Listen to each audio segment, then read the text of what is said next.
واہ واہ ماشاء اللہ، حضرت کی باتیں کتنی اچھی ہیں، کیا ہی نرالا انداز ہے۔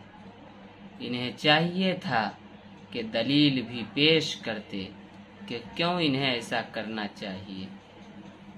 کوئی دلیل نہیں، جس کو جو من میں آیا کہہ دیا۔ امت میں تفریق ڈالنے کا بڑا کام ماشاء اللہ انجام دے رہے ہیں۔ آپ حضرات بھی سنیے۔ صاف فرماتی ہیں اعلیٰ حضرت، وہابی دیوبندی مرتد کا حکم فرماتے ہیں مسلمانوں کو ان سے سلام کلام میل جول حرام، نشست و برخاست حرام، بیمار پڑے تو اس کی عیادت کو جانا حرام، مر جائے تو اس کے جنازے میں شرکت حرام، اسے غسل دینا حرام، کفن دینا حرام، اس پر نماز پڑھنا حرام، اس کا جنازہ اٹھانا حرام، اسے مسلمانوں کے قبرستان میں دفن کرنا حرام، مسلمانوں کی طرح اس کی قبر بنانا حرام، اس کو مٹی دینا حرام، اس پر فاتحہ پڑھنا حرام، اسے کوئی ثواب پہنچانا حرام بلکہ کفر قاطع اسلام۔